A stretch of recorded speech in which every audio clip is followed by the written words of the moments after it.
Hi, this is Brad Constantine, and this is a podcast recording of the Old Testament. Although this is not an official recording of the Church of Jesus Christ of Latter-day Saints, every effort's been made to be as doctrinally accurate as possible. I'll be using for the text the Joseph Smith translation of the Old Testament, along with many commentaries from general authorities of the Church, BYU professors, Bible scholars, and others. This format will be very detailed, and so if you want a deep analysis of the Old Testament, you come to the right place. Thanks for your attendance. Hi, welcome back to the Old Testament podcast. This will be for 2 Kings chapter 19. In these verses and the parallel account in Isaiah 37 is found one of the most remarkable stories in scriptural history. The Assyrian army, with all its might and power, encircled Jerusalem. The northern kingdom had already fallen. All of Judah, except Jerusalem itself, was in Assyrian hands. There was no cause to hope that they could successfully resist, no cause but one. Hezekiah had been a righteous king, and now he trusted in God again. In deep and pleading prayer, he asked him for the solution. The Lord answered through his servant Isaiah, although the answer must have tested the faith of Hezekiah. While Assyrian campfires could be seen on all sides, Isaiah promised that not even an arrow would be shot against Jerusalem, for the Lord himself would defend the city. That very night, Isaiah's promise was fulfilled. Some mysterious plague struck the Assyrian camp, and in the morning 185,000 Assyrians lay dead. Assyria's remnant left the scene like a dog with its tail tucked between its legs. Judah could say, as did Elisha, "They that be with us are more than they that be with them." Verse 1, And it came to pass when King Hezekiah heard it, that he rent his clothes and covered himself with sackcloth, and went into the house of the Lord.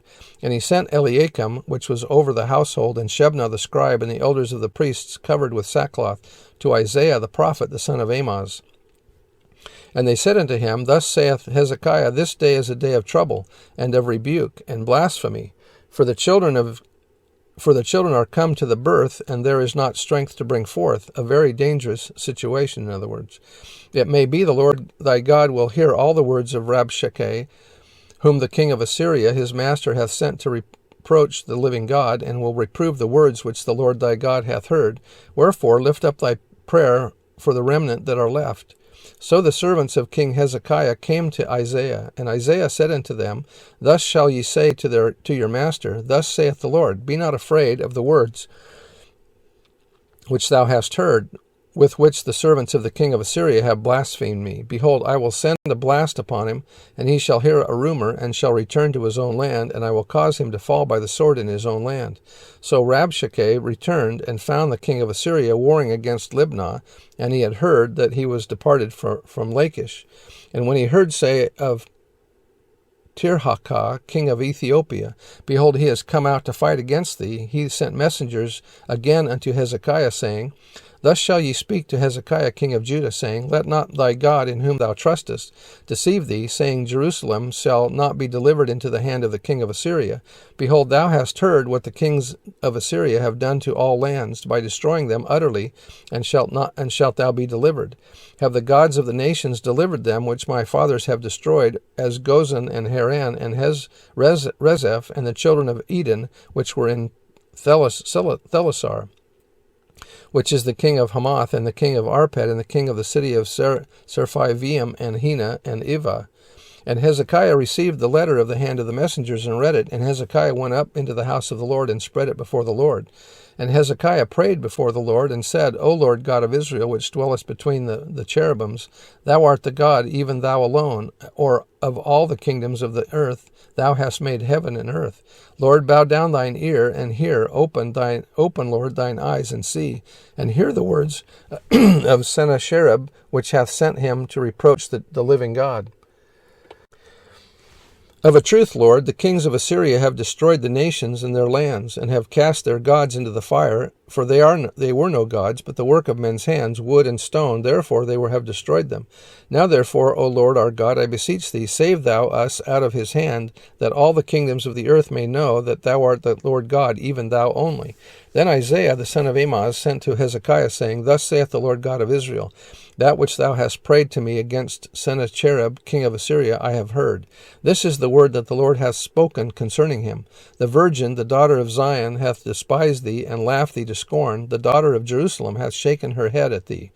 Whom hast thou reproached and blasphemed, and against whom thou shalt And against whom hast thou exalted thy voice, and lifted up thine eyes on high, even against the Holy One of Israel?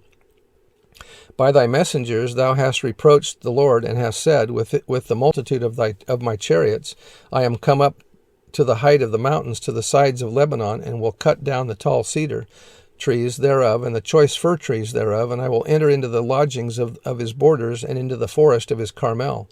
I have digged and drunk strange waters, and with the sole of my feet have I dried up all the rivers of besieged places. Hast thou not heard long ago how I have done it, and of ancient times that I have formed it? Now have I brought it to pass that thou shouldst be to lay waste fenced cities into ruinous heaps. Therefore their inhabitants were of small power, they were dismayed and confounded. They were as the grass of the field, and as the green herb, as the grass of the housetops, and as corn blasted before it be grown up.